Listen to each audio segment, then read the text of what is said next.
Okay. Um, Perfect. Perfect. Yeah, I think we can start now, Daniel. We just welcome everybody and then we can just begin, yeah? Sounds like a plan. Good stuff. Okay, fantastic. Awesome. Yeah. Well, All right. thank you, Hazel. Thank you. You Sorry. go ahead. Go ahead. It's okay.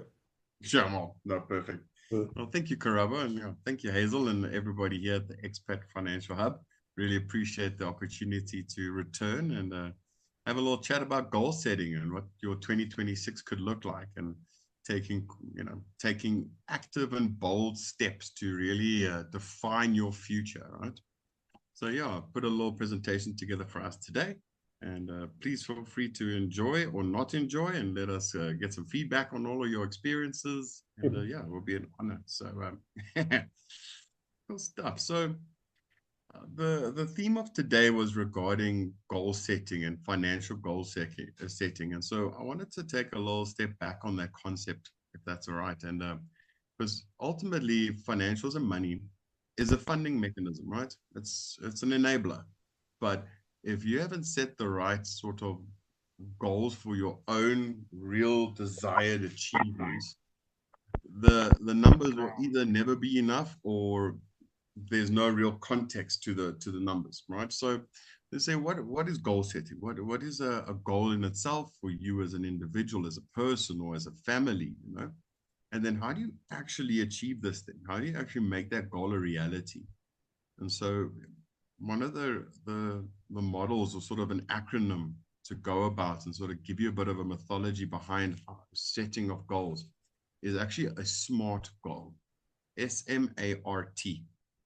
And so this is sort of this mythology I want to run through and explain it and help define it. And at this point, I'd like to suggest, if you've got a pen and paper or some way to make some notes, obviously this will be recorded. This is being recorded, so you can always revert back. But while the iron is hot, it's always nice just to take some notes and apply this to your own life and your own mind, and allow this to start facilitating some thought patterns Yeah. and also some behaviors. I think that's always very important to recognize if there's behaviors that prevent you from achieving your goals, and what can be done to sort of counter those. So the acronym SMART. So it starts off with the letter S, being specific. We need to create, or you need to state specifically what it is that your goal is. What do you want to achieve? Who is it with? What is it? Where is this going to take place? When does this take place, and why? The why is probably the most difficult part. So, like, and what I'd like to do also, if I can ask everybody in the room that's watching today, place a particular goal that you maybe have in your own mind right now, whatever it may be. Buying a house in South Africa, traveling to go and see Kilimanjaro, whatever there is, that goal, that particular thing you're trying to achieve, okay, or experience. And then let's start applying this mythology in your mind with this. So that's the first one. And I'm going to break it down further as we go along. Second is the M. So that's measured. So it has to be measurable. There's got to be a time, or there's got to be something related to this. Like um, you'd be able to say that it's got to happen at a certain amount event. And then there's got to be ways for you to track that you are on path, whether you're behind or ahead. So that example, let's say the Kilimanjaro thing, right?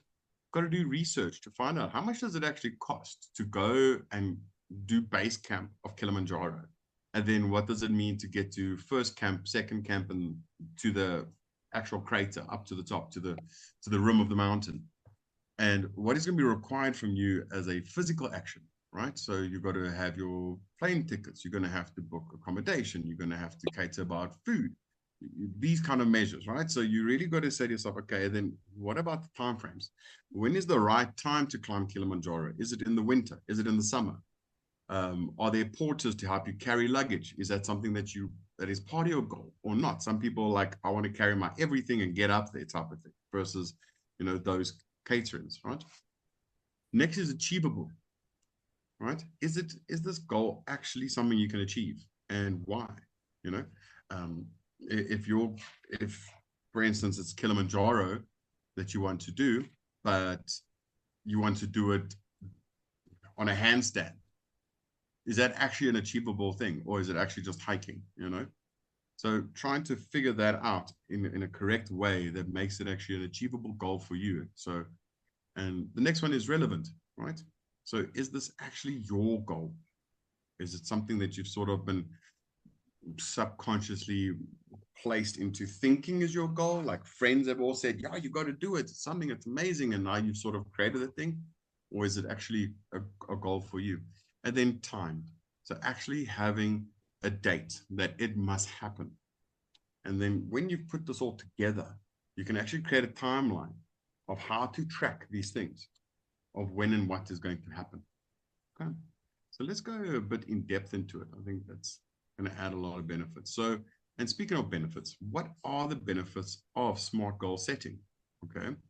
So this is giving you, it provides direction.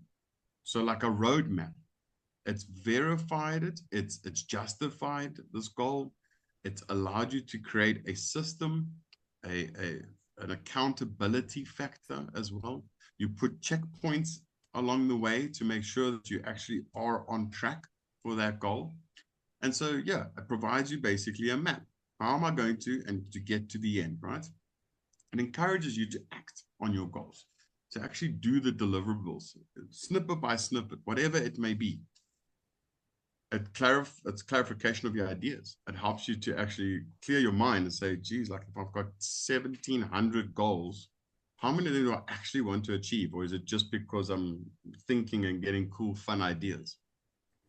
The ability to focus your efforts, to really be able to like use a magnifying glass and see exactly where you need to be putting what you need to be putting to get this goal to happen, to come to fruition. Greater attention to detail that will help you to achieve your goals. So, and like I say, a roadmap. So it gives you that real sense of clarity, not just a pie in the sky idea, but literally you on track to, and you're able to track it for yourself. I think it also helps with your own positive energy. It allows you to prepare for what is ahead. And I like the idea of also it helps you to deal with how the road's going to change. Because ultimately, every path that we think we have all set up is going to come with challenges. There's always external forces, things that are out of our control that are going to distract or make us do a detour. And so by having sort of a roadmap, you can even understand when that detour comes and then what you can do about it to get yourself back on track, right? Helping you to plan and with planning. And I think that's always going to help, you know, giving you that third eye opinion, like an eagle flying over the sky, getting to look down on things for a moment. You know, there's times that you work in your business. This is how, you know, we talk. But there's also times when you want to work on your business. And so think about that in your goal. There's times that you're working on the goal, the little inputs that you need to do to achieve that goal. But then it's really good to be able to pull back and be able to say, okay, what is happening now from the top end? How are the little inputs that I've done gotten me as far as I am on this goal journey? Okay. So it keeps you organized. It's keeping you motivated. It's driving you to remember why you were so drawn to that goal in the first place. You know, sometimes, you know, motivation is something that can also be lost because of things happening in life. You know, dedication to your goal is going to help you get there. It's going to help you achieve that goal. But motivation can run out. And so having this kind of SMART goal vision plan in place is going to keep you on course and remind you of that positive energy you've put into the achievement of that goal. It keeps you accountable to those dreams, right? To yourself. And finding joy in the process and not only the destination. I think that's also part of that positive energy, is that we tend to always say, when I have more money, I will, or when I get that job, we will be able to, right? And so we put it on this destination, this thing in the future that only then do I experience joy and happiness about achievement. But quite frankly, we miss the whole part of the journey and the real thing called life. Every single second of the day matters. And so that really allows you to find joy in the process. Look how far we're coming along. Look at the achievement, how we're getting on this goal, you know?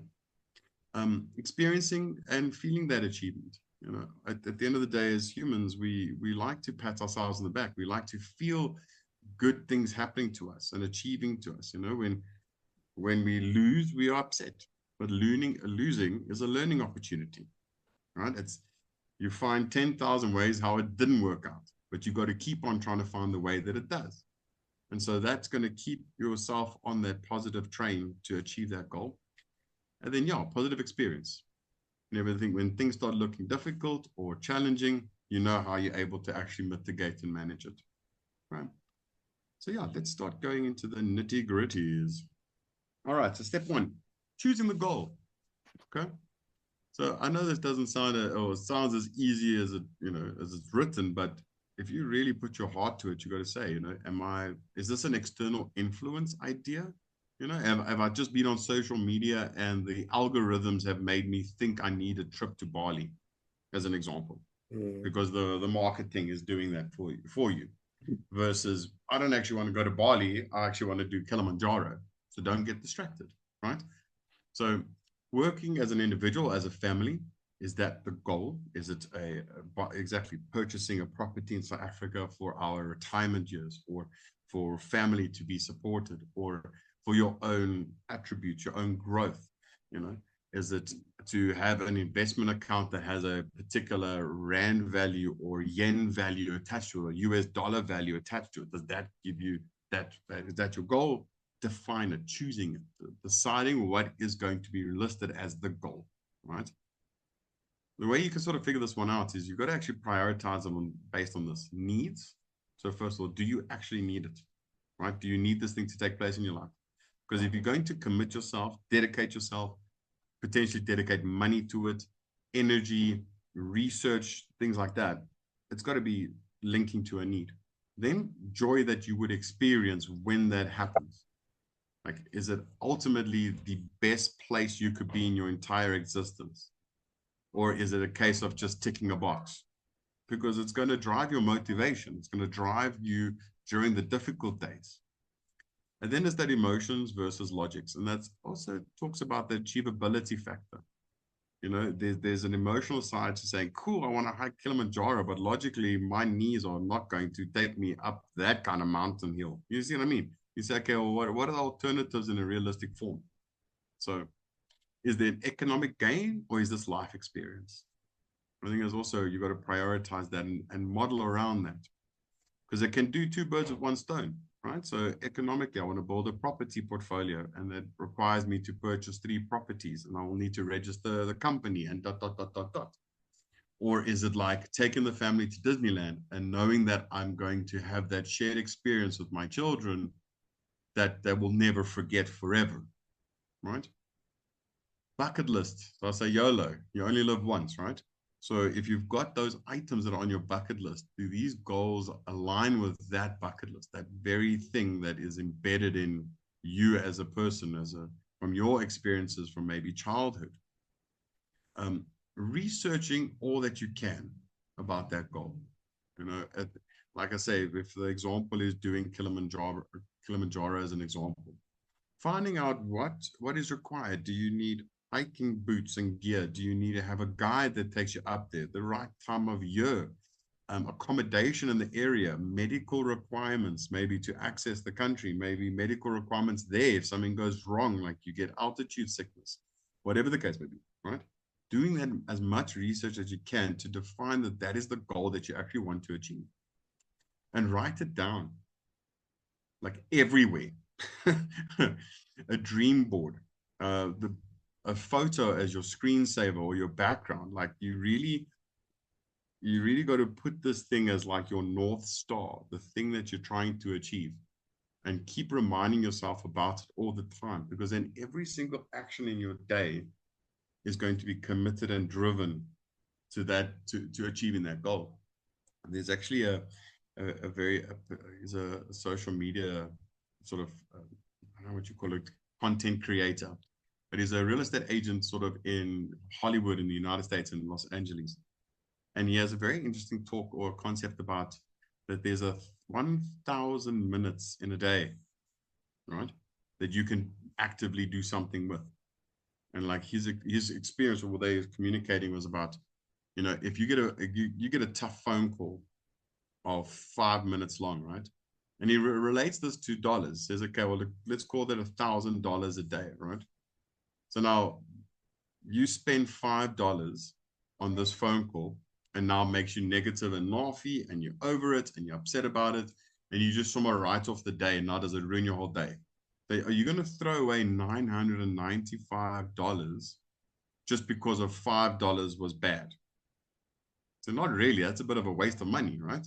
So when you think of it in that context, you say, well, that 5 minutes is done. What am I going to do with the rest of my 995 minutes? And so it's a very nice way to hold yourself also to account on how we deal with our own days and what we got to do. And when you want to achieve goals, that's also something you got to think of. If there is something that happens that's outside of your control, you know, while you're trying to achieve that, that's okay. But what can be done to fix that that is in your control? What inputs can you do to supplement? And not just say, well, it happened, so now we're just going to have to take a step back. No, you put a time frame on this thing. It's got to happen at a certain time. How are we going to navigate it to achieve that? All right. All right. So step 2, the specific part. So now we're getting into the acronym, the SMART acronym, right? Vague goals are hard to follow as you never get clarify exactly what you need to achieve them. For this reason, it is easy for these goals to get overlooked and forgotten. Your goals should be clear and specific. To do this, be sure to think about the 5 W's questions. Who is responsible and involved? Is it just you? Is it also spouse, children, extended family? Is it financial advisor? Is it lawyer? Is it accountant, tax specialist? Who's all involved? Identify, right? What exactly do you want to have accomplished? What are we trying to accomplish here? So defining it is obviously very important. When do you want to achieve this goal? That's the time factor, but so that aligns with the timeline. So the T at the end of the acronym. But when does it have to happen? Is it in 3 years' time, 36 months, and down to the date that you want it to happen? That's how important it is.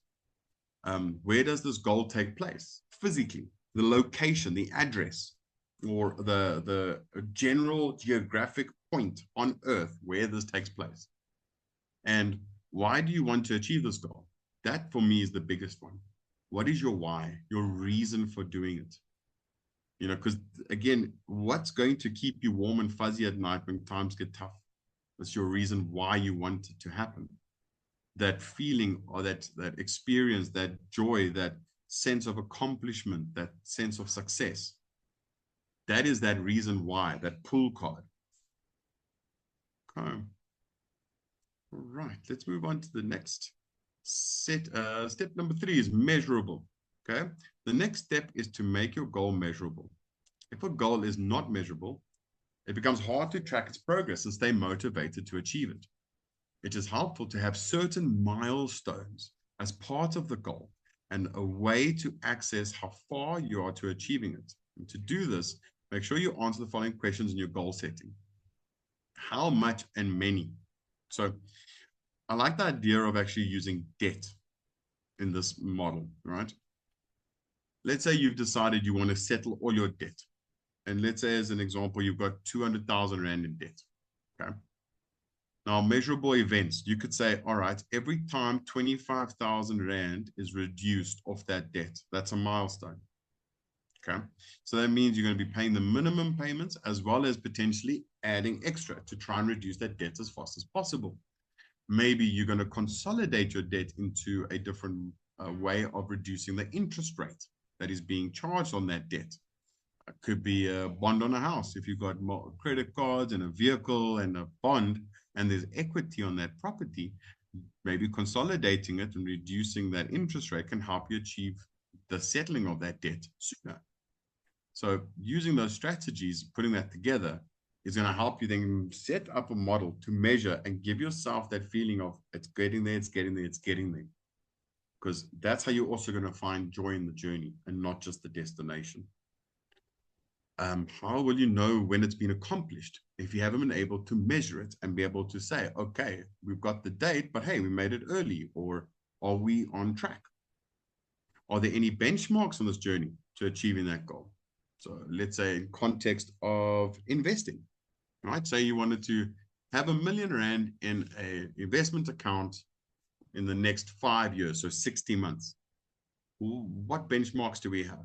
We can create some compound interest calculations.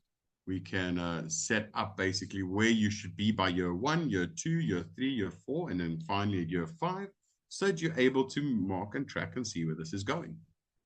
Time frame as to when this must happen and the due date. So again, that touches on the T. Okay. Force yourself to not move the goalpost.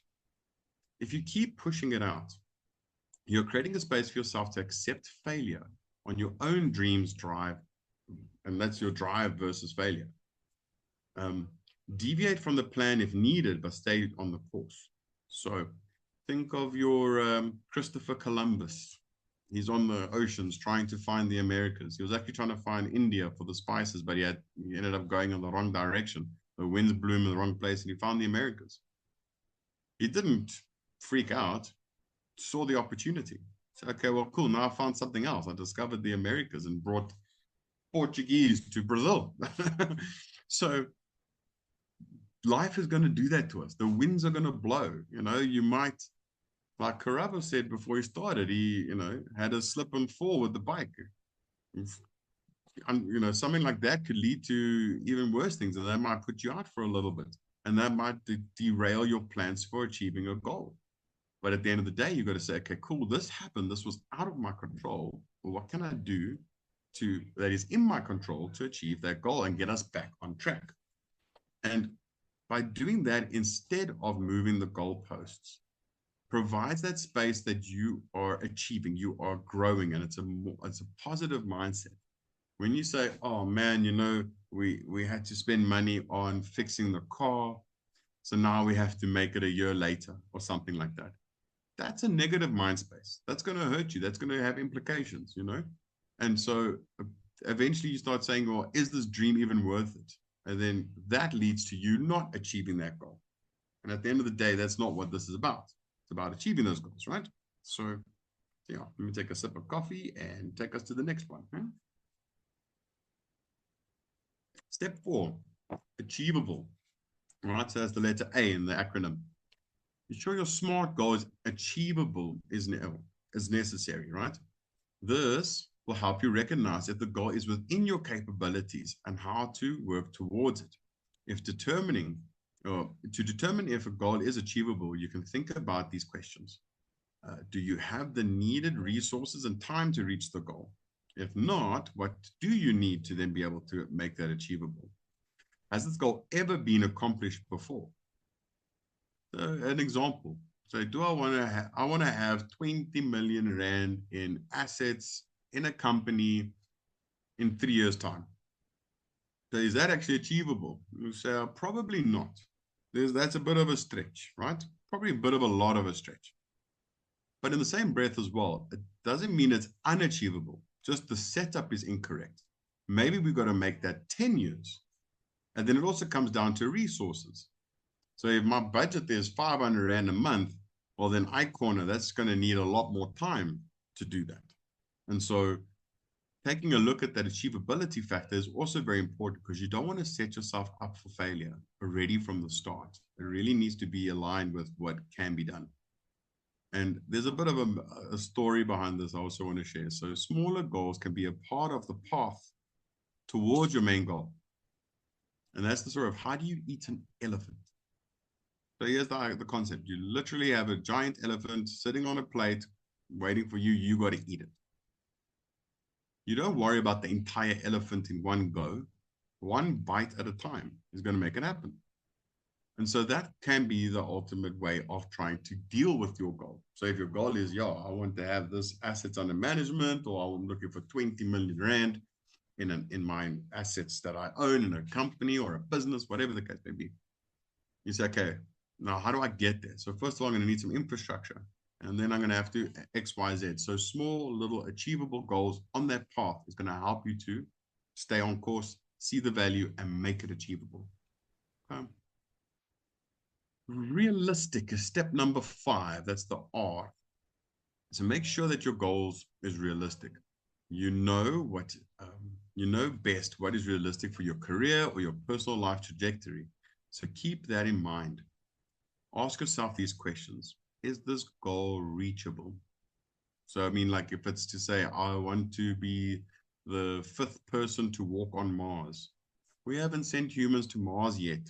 We've sent a rover, but we haven't sent a person. So that's not achievable in our lifetime. So you get where I'm going on that one.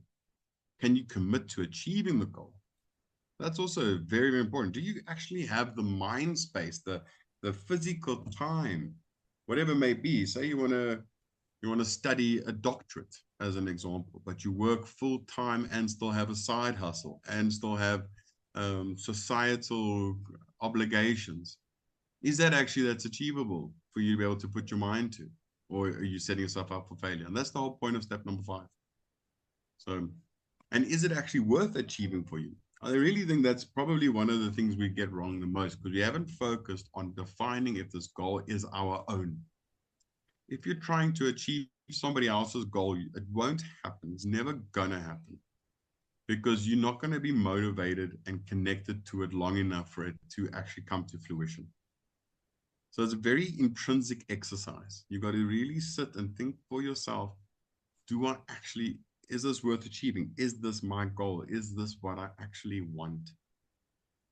The worst thing that happens is when people start and they create a vision and a journey, and just before it's like, wait a second, this is not even me. This is part of a life that doesn't exist anymore. And now I don't even know who I am and what I'm about and what I'm trying to achieve. Okay. So yeah. And lastly, the time frame. So every SMART goal should have a target start and end date to keep you on track. This helps you stay organized and make sure that the goals stay on the forefront of your day-to-day instead of being lost after setting it. Timely goals will answer these questions, right? When does the goal begin? So like you say, if you're doing this whole thing on New Year's resolutions, the 1st of January, that's the start. Yeah. What I will say, though, that studies show that more resolutions on the 1st of January fail than they do that actually win. Rather start on the 2nd. it's just weird, but true. What can I do today to work towards it? Right. So that's a very, very important question. What can I do now about it? Can I go and review my portfolio to make sure it's on point to reach my goal? Can I go online and see specials? What is the potential cost of that trip to Kilimanjaro, the flights? Can I work out what is the average annual increase of cost of flights to Kenya or Tanzania, to be able to find out what I can expect to pay when I want my goal to happen, which is in 3.5 years' time? See what I'm saying? What could I do 2 months from now, right? So it can be every 2 weeks, 6 months. So creating that defined check date. So how to benchmark it, right? When does the goal end? What is the deadline? What is the date that this takes place? What is the date that I'm climbing on the plane, right? And then draw this timeline. Take a piece of paper and a pen and a ruler, or find a template online and print it out with months and dates like your calendar, and literally write in these checkpoints, these measurables. That way you can track whether you're ahead or behind, or maybe you're on point. So here are some ideas to drive this achievement, right? So again, a couple of more stories. So here's a story on procrastination. I'm not sure if you've ever heard it. It's called Eat That Frog. So let's say you're in an eating competition and there's a R1,000,000 prize money. You got to eat 5 plates of food, and that's all you got to do, right? 4 of those plates are your perfectly chosen, best, most delicious, most heartfelt meals you can think of. And on 1 plate, there's literally a living frog. You got to eat them all. So now, what do you do here? Do you enjoy your meal, the meals that really you love and they taste amazing, one by one, knowing that at the back of your head, you still have to eat a living frog that's sitting there? Or do you just go straight for the frog, get it over and done with, and then literally enjoy what is coming that you know you love the most? And so that, like I say, this is a story on procrastinating. Getting the most difficult, most challenging task done first out of the way so you can actually enjoy the fruits of that process and enjoy the things that you do enjoy. So when setting up a goal, it can be very challenging. Or the conceptualization is easy. Hey, I want to go to Disneyland. What's the most challenging part of that? Defining it, where we're staying, how much money is our budget to go there, to be able to spend while we're at the resort. Are we getting full on board? Are we going to go to Six Flags next door? Are we going to Disneyland Asia? Are we going to Disneyland in the US? You see what I'm saying? Be true to you. So making sure this goal is actually yours. I can't stress that enough, how often you'll find somebody who has a goal, has a dream, and when you really start figuring it out, it's not even their own. It's something that is hereditary, family pressure, social pressure, I'll even like to call it peer pressure. So yeah, expect detours. No path is always smooth and clear. Their life will always throw curveballs. I'm sure everybody on the call here has experienced a couple of curveballs in their careers in China or at times in South Africa. But at the end of the day as well, there are going to be things that happen outside of your control, and you're going to have to deal with them. That doesn't need to derail your plans, but it does give you the opportunity to be creative, to figure out how to get back on track, how to get back on the path. Another one, which is kind of odd, but it works, is talk to yourself and this goal in the third person. So it's got a, sounds a bit narcissistic, but it's okay. Bear with me. Think about it like this. Instead of saying, I want to go on this hike up Kilimanjaro, say Daniel wants to go on the hike up Kilimanjaro. And so Daniel needs to now start doing some research about tours and travels. Daniel needs to start going to the gym, to start getting fit and exercise, to be ready for such a physical task. Daniel needs to find out what kind of clothes are needed and what kind of weather I can expect while I'm up there. Daniel maybe should email and check in with people that maybe have done it already, so I can learn about the path, learn about that hike and journey, you see? So when you do that as well, it gives you that third party, that eagle flying over a bit. And it also helps that separation gives you the ability to see it from a different light, even though it's yourself, and align things correctly. And even help you to figure out if it is your own dream or goal or not. Avoid the noise. There's so many things that are going to distract you. I mean, the top 4 banks in the United States spend 40 billion US dollars a year just on marketing credit cards, debt. So there's only one reason for that. It's because they make profits tenfold. Simple. And so now you got to think about the amount of marketing. And I think especially living in a first world country, you are experiencing a lot more marketing than I think a third world country like South Africa experiences. And already here, it's a bit ridiculous. Spam communications, algorithms on social media. You watch a video for a little bit longer than usual, and all of a sudden, there's information coming through related to that topic. There is apps that are listening into our conversations on our phones. Meta, they're all listening in. You start saying the word wedding rings, engagement. All of a sudden, all the marketing that you're exposed to is going to be related to that. So you're going to get society's way and the capitalism's way of intruding in your ideas. Stick to the course, avoid the noise. If this is really what you want, this goal, you will get it as long as you have controlled what you can control. And don't let external forces try and eat away at that. Okay? If your goal requires outside people to help you on that journey, ensure that you're working with somebody you can trust and you can share this goal with them. Give them the bigger picture as well, so they understand their role in that achievement. So if you're, when I say like people, a lawyer, has to help you set up your family trust and businesses to achieve that, whatever goal it is. Make sure you're working with somebody you can trust and tell them what you're trying to create. Myself as a financial advisor, I sit and I work with people all day. And this is what I ask them to do. Give me that beautiful picture. As an example, what does retirement look like to you? What does the day-to-day look like? You know, are there any particular travels and trips that you want to make sure happen, and how regular that must happen in a year? As an example, a couple likes to go caravanning. Every 2 weeks out of every 3 months, they want to be at a new campsite where they're having a holiday, a breakaway in their retirement years. It's okay, cool. What does that look like? That is a vehicle towing this caravan with all the equipment needed to be able to put up the gazebo and camp chairs. What are the vistas? What do you need to see? Is it bushveld? Is it ocean? Is it water like a dam? Is it mountains?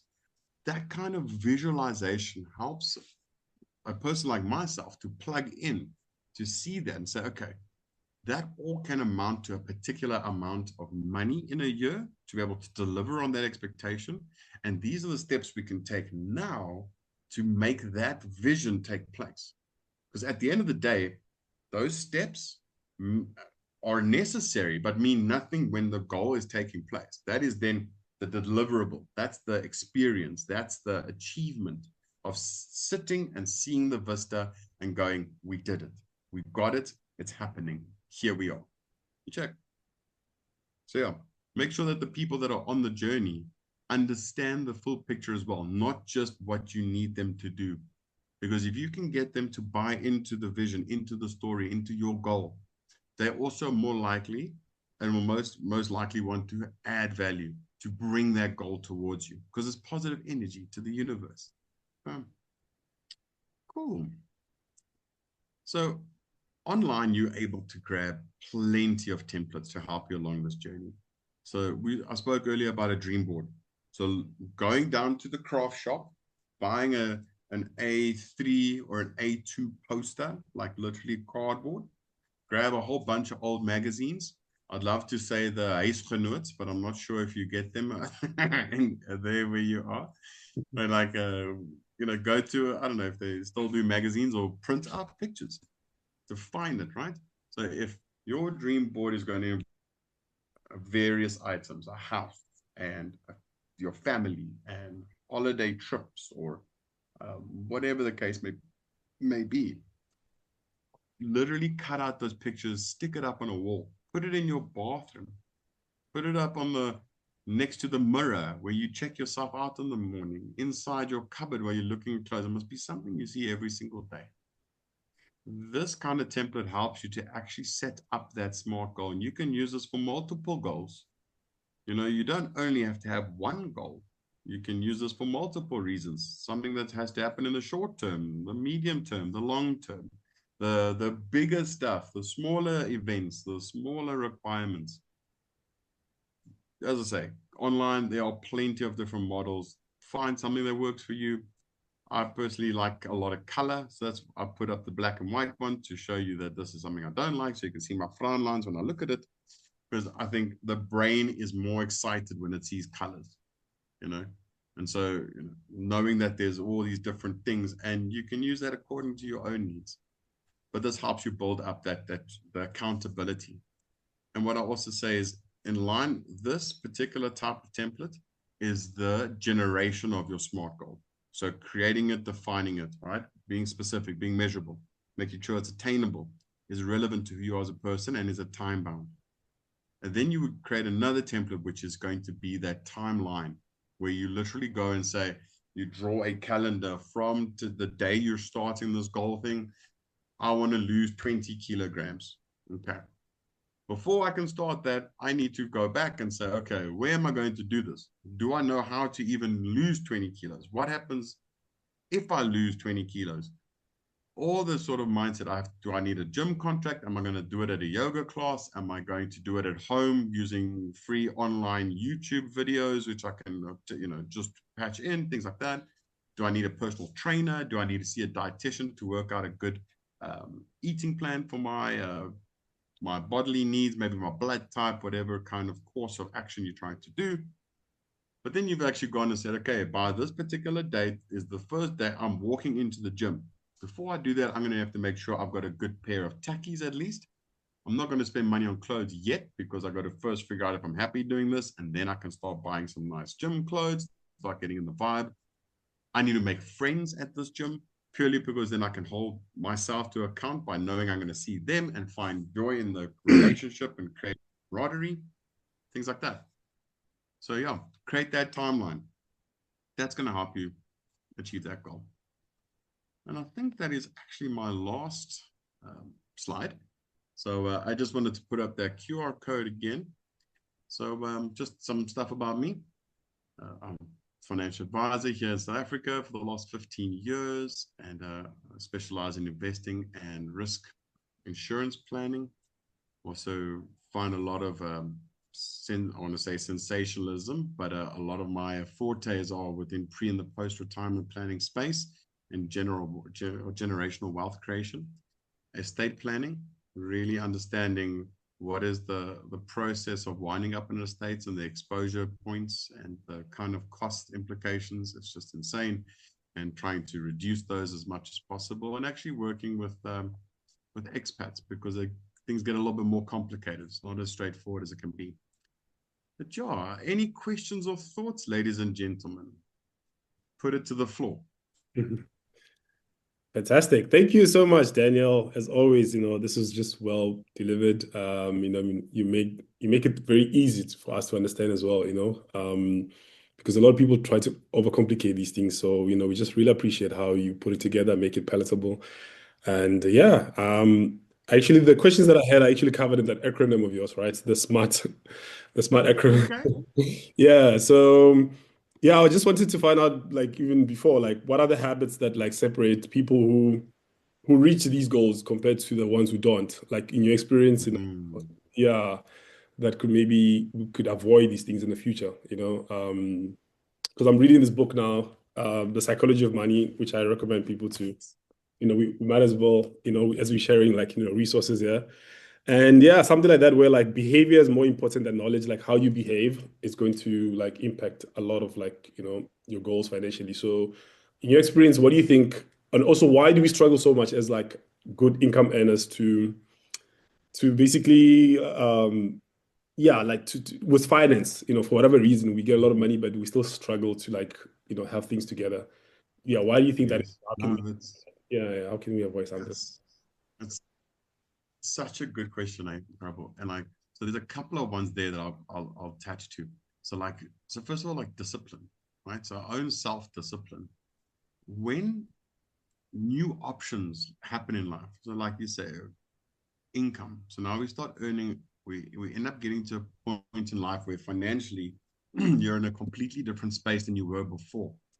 It's very easy for our mindset to go, well, I deserve this now. And there are things I've been waiting to do because I've arrived at this space, Yeah. And so then consumerism starts becoming a concept. So you'll say, well, you know what? It's now I want this. I can go into that store and I can go get that, right? And that's going to make me fulfilled. I feel fulfillment from that. 9 out of 10 times, though, the problem is it doesn't do that. It maybe gives you that short-lived joy. And that's the thing about consumerism, is that it's just, it ticks a box for a very short period of time because it doesn't align maybe with your actual core values. And that's really the thing. Again, externally, that's that idea of marketing. There are algorithms, and we live in a society today where really so much money is spent on researching the human mind, the psychology of how we buy and spend, because it makes businesses money. Marketing budgets are through the roof, just so that people would go and use that product. And so once you sort of get to the space of, say, genuinely serious disposable income, trust me when I say this, but those businesses know that. They track this stuff. They pay the banks to allow them to know this stuff.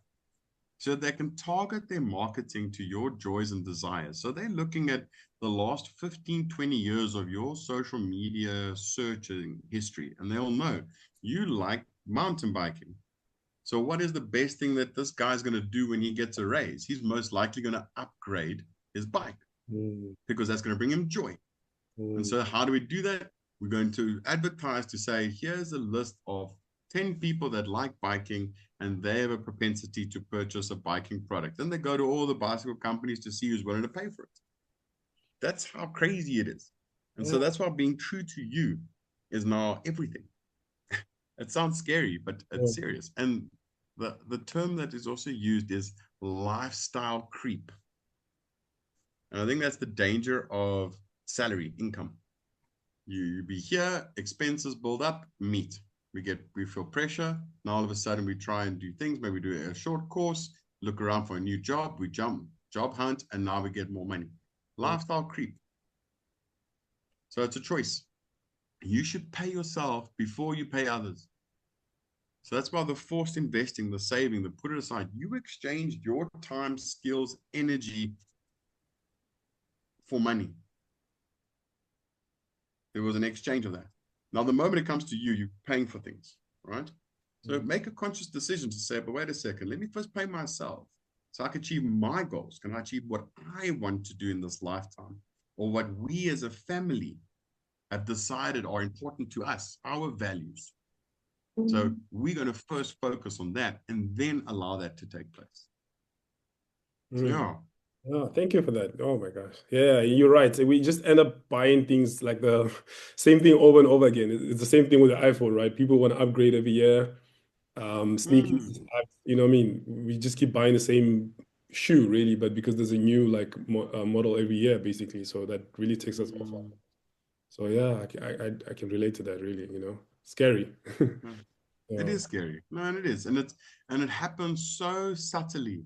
It's not something that hits you in the face. You know, the price of convenience is also one of the factors, you know, the ability that now you can get on a device and literally anything that you can fathom can be delivered to your door, you know.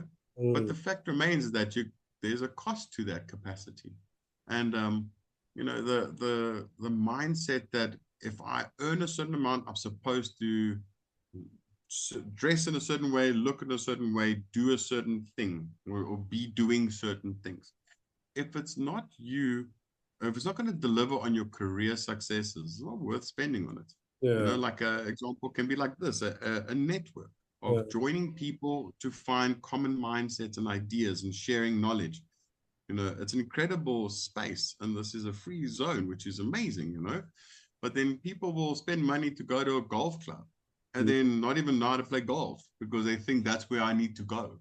So that I can get like go to dinner for a 20% discount. It sounds crazy, but it's true. Like people live in like an estate, a golf estate. They don't play golf. You play levies. You don't play golf. What you doing in there? You know what I mean? It's because I've arrived. I have to. I should be there. Yeah. Oh wow, thanks, man. Thanks, Daniel. I think Hazel has a question here. Yes. Hazel, do you want to read your question? Get out of sharing, and then we can do it like that. Okay. Let me read it for you, Hazel. No worries, my dear. Let me go into the questions here. All right. Hazel, there we go. Oh, Shane, thank you, my dear. Thank you for the kind words. What's the best strategies or method that works best to manage multiple streams of income? That's okay. Very interesting.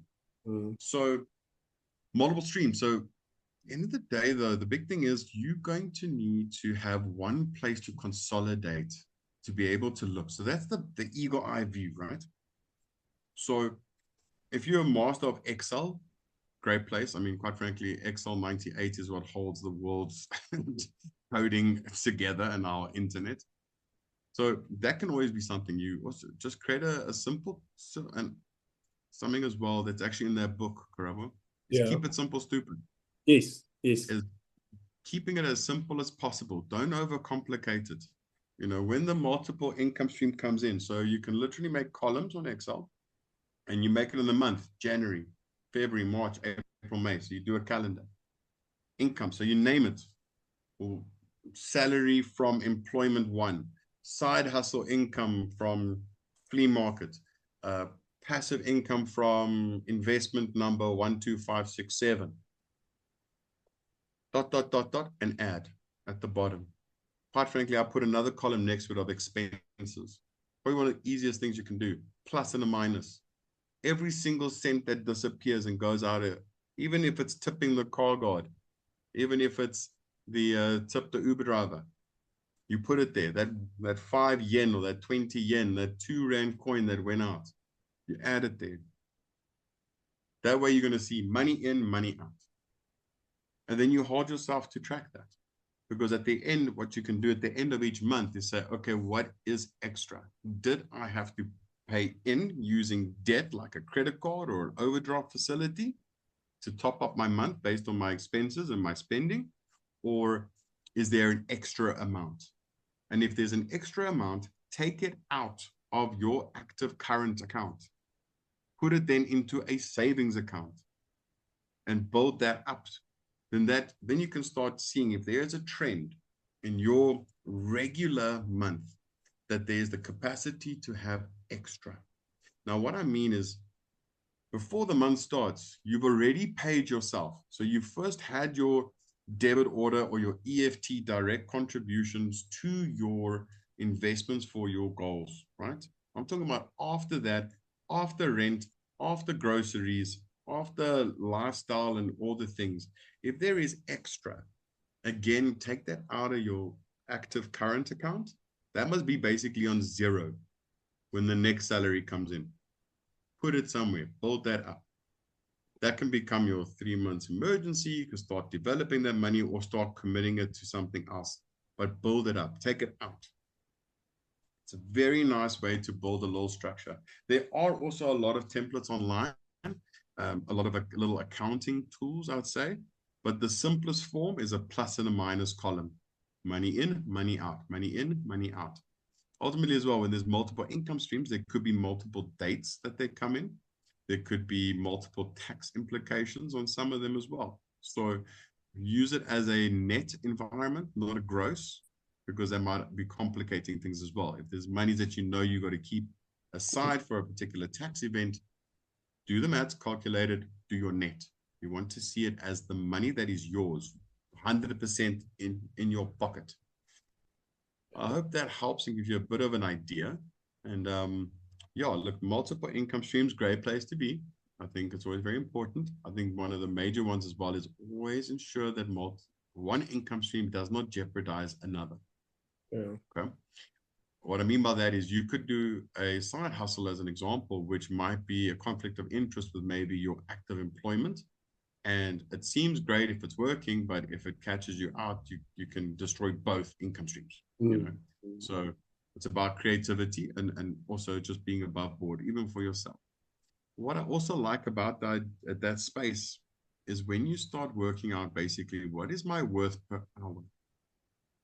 So even though you're a salary worker, as an example, in one field, and then your side hustle is doing something in another field, you got to say to yourself, okay, what am I actually worth per hour? So during my active employment, am I worth 500 Rand an hour? But then when I'm doing my side hustle, I'm worth 250 Rand an hour. So cool, because I'm getting paid less doing my side hustle. However, that side hustle, I can't survive on, number one.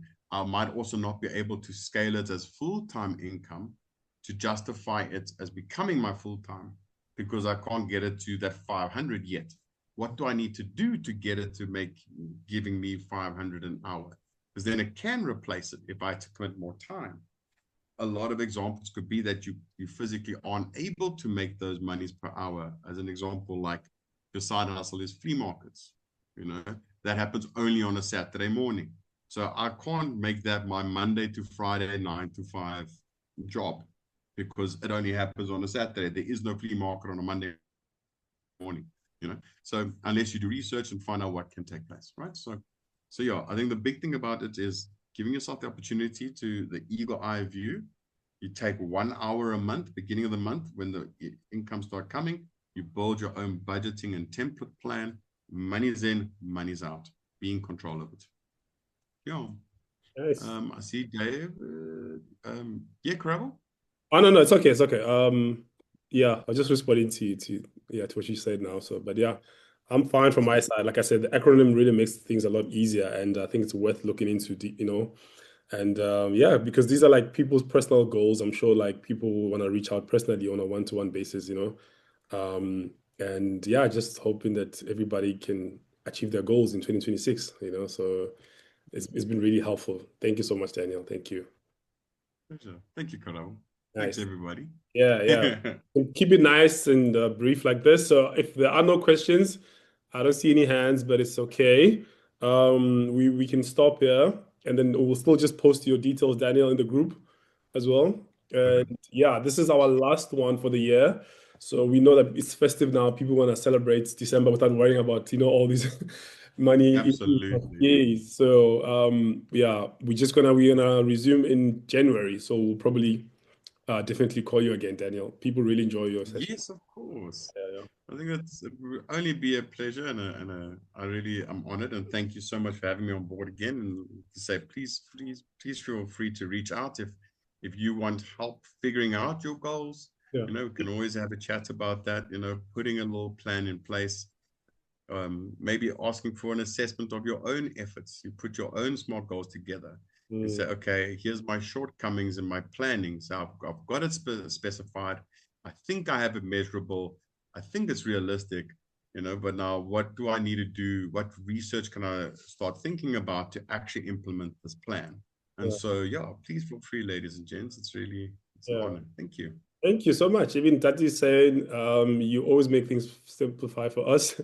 So I see the messages here, and yeah, I just appreciate you so much, and appreciate everybody for joining us tonight. And yeah, man, everybody, please enjoy your holidays, and we will meet again in 2026. But in the meantime, guys, in the group, if you do come across any information related to finance or any opportunities, please feel free to just throw in the group. It's not like we're closing like a shop, obviously, it's still open, it's still a it's still a social media group. So people are welcome to just throw anything in there that could be helpful to anyone there.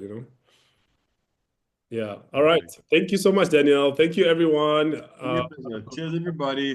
Thank Happy you. festive Thank and Merry you. Christmas. Thank you. Merry Christmas. Bye. Bye. Bye. Bye bye.